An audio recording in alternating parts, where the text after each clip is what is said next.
Dois dedos de conversa.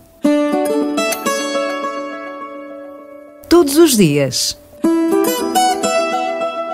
Dois dedos de conversa. Uma rúbrica de João Figueiras e convidados.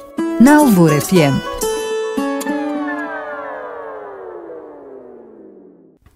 Importante é cada vez mais falarmos de ambiente, sustentabilidade e ciência. Para isso, contamos sempre com a preciosa colaboração do nosso professor Aragão. Bom dia, professor. Para hoje, o que nos vai falar? Ora, muito bom dia. Então, para hoje é a restauração de ecossistemas. E bem precisamos, porque os nossos ecossistemas cada vez estão mais vulneráveis. Vamos falar hoje de um bom exemplo.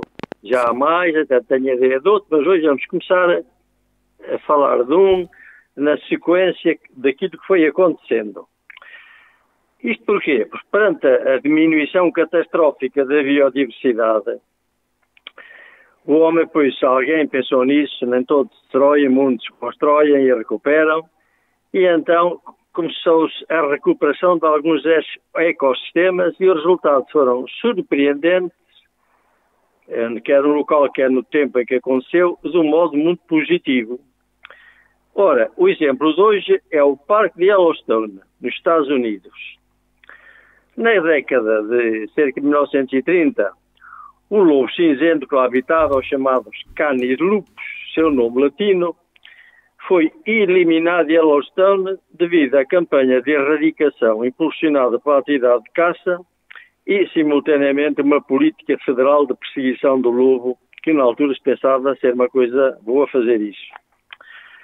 Ora, a ausência total do lobo provocou um desequilíbrio e os alces, chamados cervos canadenses, multiplicaram-se até ultrapassarem os 18 mil exemplares.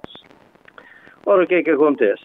Isto levou à destruição da vegetação jovem e de uma planta muito característica do local, que era o chamado o álamo tremedor.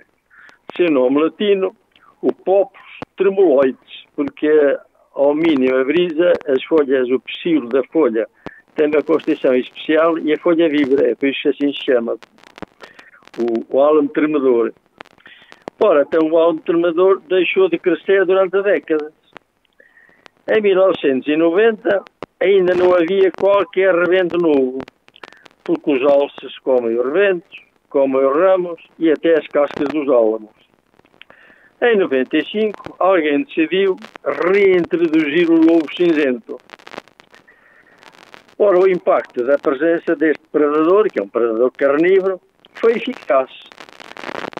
Os alces atingiram o equilíbrio, cerca de 2 mil exemplares naquela zona, e os álamos começaram a aparecer, tendo nesta altura cerca de 5 centímetros de diâmetro os caules deles. O tronco. Como o álamo fornece sombra, alimento e abrigo, reapareceram espécies de aves que já tinham desaparecido, de insetos, apareceram os castores e outros pequenos mamíferos. Como a copa da árvore do álamo é mais aberta, portanto entra mais luz do sol, então o que é que acontece? Vê-se o crescimento de arbustos, flores variadas e plantas essenciais àquele ecossistema e que as sementes que estariam enterradas sem condições começaram a nascer e apareceram as plantas. Uma vez que houve a restauração do equilíbrio natural, aumentou a população dos ursos e dos pumas, que estavam já em vias de extinção no local. Veja lá, de uma coisa onde já chegamos. Neste momento ainda há um problema. E o problema é com quem? É com a população dos bisontes. Porque nos Estados Unidos, ainda na atualidade, tristemente, os bisontes são caçados unicamente por desporto. E então eles refugiaram-se no Parque de Yellowstone, uma vez que ali, sendo parque, não é proibido andar a caçá-los. Ora, eles também são bastante destrutivos. Um estudo, depois, feito pelas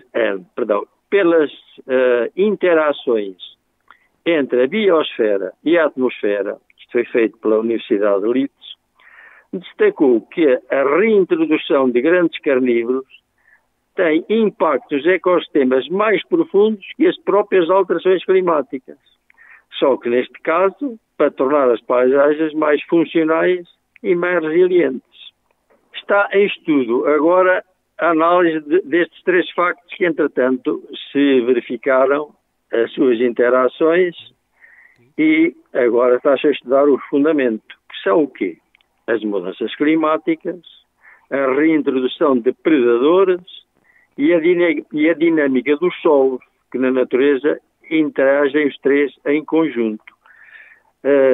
Pensava-se inicialmente apenas numa das vertentes e verificou-se nesta experiência do Yellowstone que, por exemplo, a própria reintrodução dos lobos levou a haver áreas úmidas a maior quantidade do que havia antes, quer pelo pisoteio, quer pelas interrelações, quer porque chove mais devido ao aparecimento de árvores. Portanto, há uma interrelação desde o solo até à própria atmosfera. Ora, o renascimento vegetal vem contribuir para melhorar gratuitamente a captura do carbono, constituindo-se assim, num parque, o parque um sumidor natural do dióxido de carbono.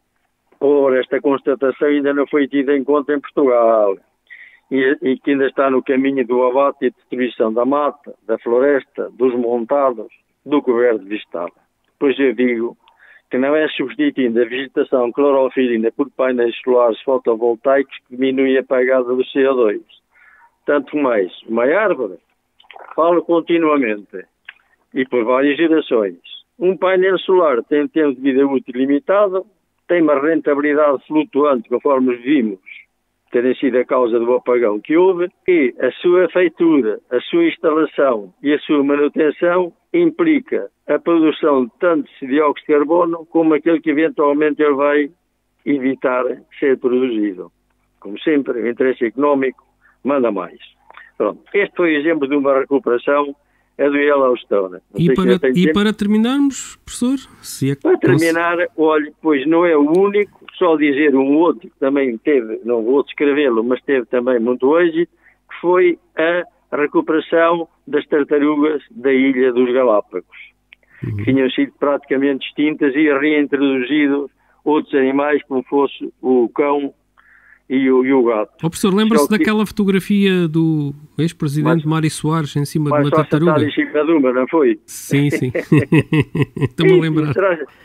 Eu também, foi assim, pronto, uma coisa típica, característica do senhor e que realmente chamou a atenção. Exatamente. Não terá sido o mal maior que tenha feito à tartaruga, porque o mal maior era outro. Foi feito durante o tempo dos baleeiros, claro, que eles apanharam milhares delas para simplesmente a alimentação. Pronto, também se conseguiu a recuperação, só que neste caso foi à custa dos gatos e dos cães, gatos selvagens e cães selvagens que tiveram que ser praticamente extintos para as tartarugas recuperarem. Mas, de qualquer maneira, o que recuperou foi o ecossistema natural, que de facto estava transformado no outro artificial. Pronto, e outros homens têm feito. Não é fácil ou mal, também vai fazendo bem. Muito obrigado, professor, uma vez mais, por ter vindo aqui nos elucidar, neste caso, sobre a recuperação dos ecossistemas. Sustentabilidade sempre acima de tudo. Um grande abraço, obrigado. Bom dia. 2 dedos de conversa. Todos os dias.